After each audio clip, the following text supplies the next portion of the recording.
Salut tout le monde, je suis le Capitaine Gros Chat. J'espère que vous allez bien et que vous vous portez bien. Avant de commencer cette vidéo, je tenais à vous remercier parce qu'on vient d'atteindre les 18 000 abonnés. Donc encore un grand merci à vous et bienvenue au nouveau. Pour ceux qui me suivent depuis pas mal de temps, vous le savez, ça fait plusieurs années maintenant que je vous fais des retours d'expérience sur différents outils. Et aujourd'hui, je ne veux pas vous parler d'un setup, mais de deux setups, à savoir mon setup de prod, qui est dédié à la création, que ce soit montage vidéo, effets spéciaux ou autre, et à mon setup de stream. Alors sur mon setup de prod, il n'y a que deux éléments qui ont changé, et sur le setup de stream, il y a un peu plus de choses qui ont changé, mais surtout ce que je vais vous partager là aujourd'hui, c'est surtout mon retour d'expérience au niveau confort. Et on va introduire cette vidéo avec le setup de stream et les claviers custom. J'ai découvert les claviers custom grâce à Zero et Yukio, et depuis que je suis dedans vraiment les gars, je suis absorbé. Véridique, c'est impossible pour moi de repartir sur des claviers tout faits, que ce soit pour travailler ou pour jouer aux jeux vidéo. Aujourd'hui, j'ai le Q1 Nub de chez Keychron et le GMMK Pro. Ce sont les deux claviers principaux, on va dire, pour les deux setups.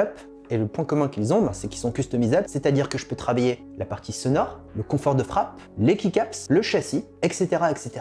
En fait, c'est vraiment des claviers qu'on fait sur mesure, tout en bénéficiant des performances dans le jeu vidéo. Polling rate à 1000 Hz, switch performant linéaire, clicky ou tactile, ce que tu veux. C'est pour moi la meilleure découverte, on va dire, au niveau périphérique pour les setups. J'ai réalisé deux vidéos sur ces deux périphériques et il y en a un troisième qui vient de débarquer récemment, qui est le Wooting 60 HE.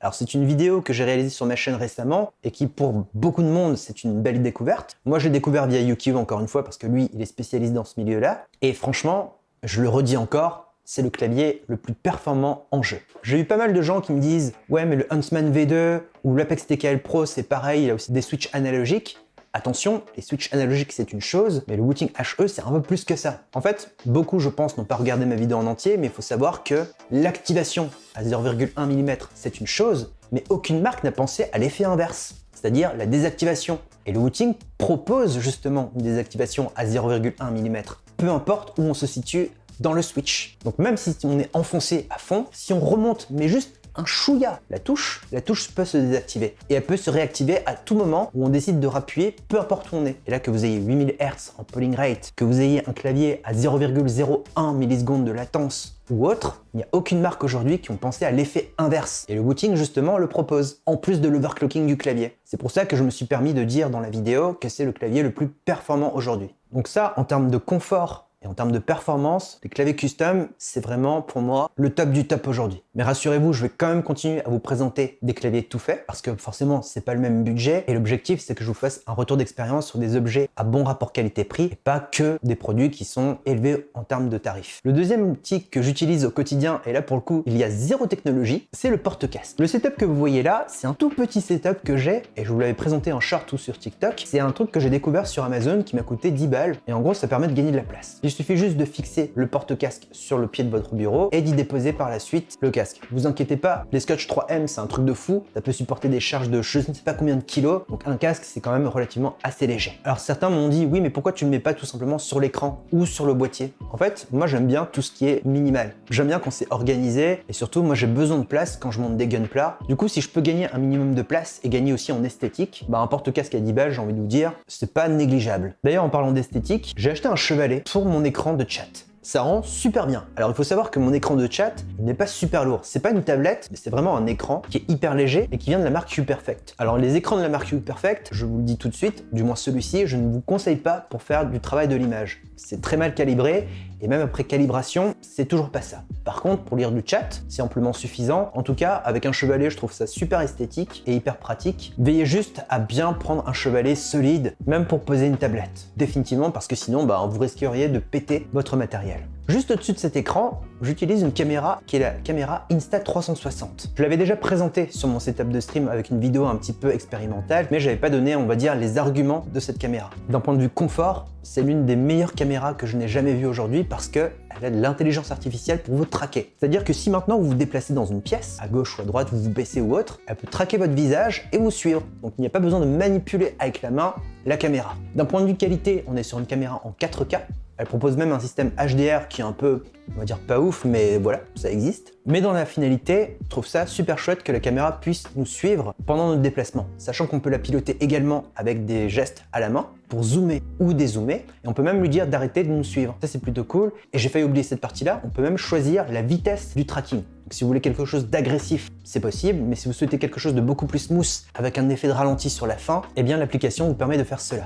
Pour piloter le stream, j'utilise le Loupedeck. C'est un outil qui est agréable à utiliser. Cependant, je trouve l'ergonomie du logiciel un peu moins user-friendly, malgré la mise à jour. Je trouvais que le Stream Deck était beaucoup plus simple à configurer. Par contre, la grosse force du Loupedeck, c'est qu'il y a plusieurs potards. Et en plus, on peut switcher de page pour mettre différentes commandes. Alors maintenant, je sais que Elgato propose un équivalent avec des potards. Je ne l'ai pas testé, mais en soi, je reste satisfait de mon Loupedeck après configuration. Juste à côté de mon Loupedeck, eh bien, j'ai un bras justement de chez Elgato. Si vous voulez un bras qui ne prend pas de place, en hauteur, qui reste esthétique et qui reste manipulable, je vous le recommande. Seul bémol, c'est que le système pour garder le câble, c'est un système magnétique. Si votre câble est trop court, sachez que le système magnétique n'est pas assez fort pour conserver le câble, donc du coup, la barre métallique risque de sauter. C'est un peu dommage ce système-là, mais en soi, si votre câble est assez long, vous n'aurez pas ce problème. Donc si vous avez un petit setup comme moi, je vous recommande à 2000% ce bras. Les articulations sont costauds, ça reste esthétique, il y a un beau design, et surtout c'est confortable à utiliser. Pour le tapis de souris, c'est un tapis de souris que j'ai acheté pas très cher chez AliExpress, avec 4 mm d'épaisseur, qui permet d'avoir un tapis de souris molletonné avec une bonne glisse pour sa souris. Et pour la souris, justement, j'ai la Canon XPR de chez Roccat, qui fait largement le taf. Et je vous avais d'ailleurs fait un retour d'expérience en vidéo sur celle-ci. Concernant l'écran, c'est toujours un écran 4K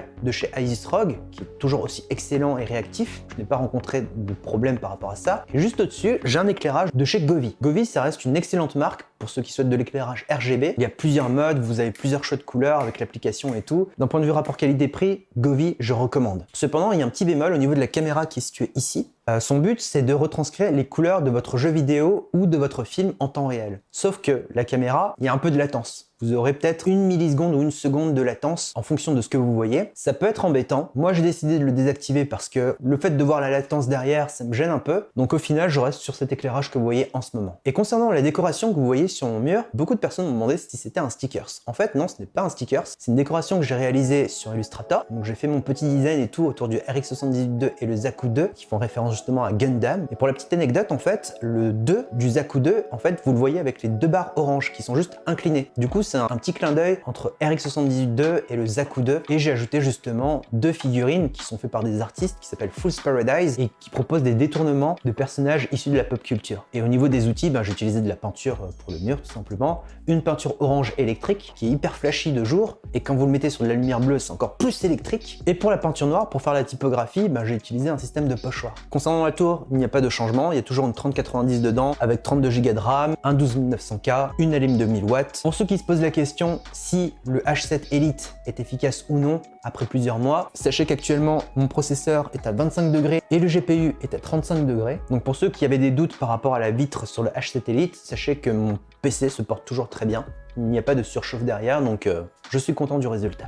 Je vous avais dit que le confort est une chose très importante sur mon setup et la chaise que j'utilise aujourd'hui, c'est une chaise reconditionnée que je vous ai déjà présentée sur ma chaîne, qui est une chaise Herman Miller. Et c'est le modèle Sail, c'est reconditionné par le site Adopte un bureau. Aujourd'hui, cette chaise fonctionne toujours, il n'y a pas de dysfonctionnement ou quoi que ce soit. Le tissu n'a pas bougé, les repose-poignets sont toujours aussi efficaces et le soutien de mon dos, c'est du Herman Miller. Les chaises Herman Miller, c'est hyper cher. Mais sur le site d'Adopte un bureau, vous les avez à moindre coût parce que c'est de la chaise reconditionnée, donc vous pouvez avoir du moins 50 voire moins 60% dessus. Et en plus, alors ça il faut peut-être vérifier de l'autre côté, mais il y a un code promo, je crois que c'était Gros Chat Confort et ça vous apporte moins 5 ou moins 10% je crois sur la chaise. Donc si vous voulez avoir une chaise Herman Miller ou Steelcase ou autre marque haut de gamme, je vous invite fortement à aller faire un tour chez Adopte un bureau et définitivement la chaise que j'ai aujourd'hui, elle est toujours fonctionnelle. En parlant de chaise ergonomique, j'ai toujours également la même chaise ergonomique de chez Herman Miller sur le setup de prod. Alors celle-ci ne vient pas de chez Adopte un bureau, mais je pense qu'on peut aussi la trouver. C'est la Cosm, elle n'a pas bougé d'un poil depuis que je l'ai achetée, toujours aussi confortable. C'est juste que celle-ci, par rapport à la Sail, elle a très peu de réglages, parce que c'est une chaise qui est pensée justement pour ne pas avoir de réglages. C'est un peu bizarre à dire, mais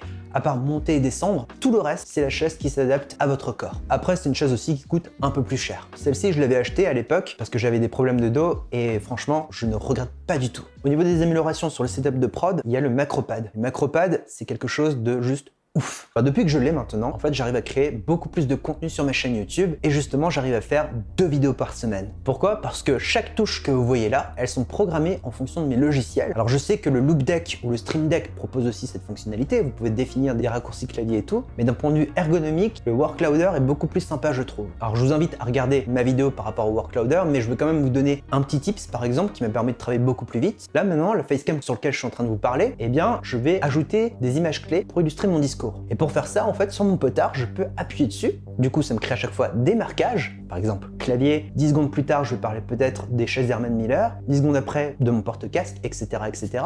Et en fait, après, j'aurai juste à pivoter le potard pour naviguer entre mes marqueurs. Et du coup, j'ai juste à poser mes plans d'illustration l'un après l'autre. Juste ça, ça m'a fait gagner énormément de temps en termes de production. Et ce n'est qu'une infime partie des gains que je peux avoir pour travailler dans le confort total. Le dernier élément sur mon setup de prod qui a changé, c'est la carte graphique. Pour rappel, je suis sur un Threadripper de chez AMD avec 32 cœurs, 64 threads, 256 Go de RAM et maintenant je suis sur une GeForce 4080 de chez Accelerate. C'est sûr que dit comme ça, c'est une config qui est très élevée. Mais il faut savoir que je fais des effets spéciaux, je fais pas mal de 3D et de VFX sur TikTok notamment, je fais aussi du coup beaucoup de montage vidéo. En fait, je fais beaucoup de tâches lourdes pour la création de contenu et du coup pour travailler justement dans le confort, la 4080, ça me permet de travailler dans de bonnes conditions. Si vous voulez un compte rendu de la 4080, je vous donne rendez-vous le 5 février sur ma chaîne YouTube, que vous aurez droit à mon retour complet par rapport à cette carte graphique. Et le dernier petit point que je souhaiterais vous présenter, qui est un peu en dehors du gaming et de la création vidéo, c'est de la musique. J'ai reçu pour mon anniversaire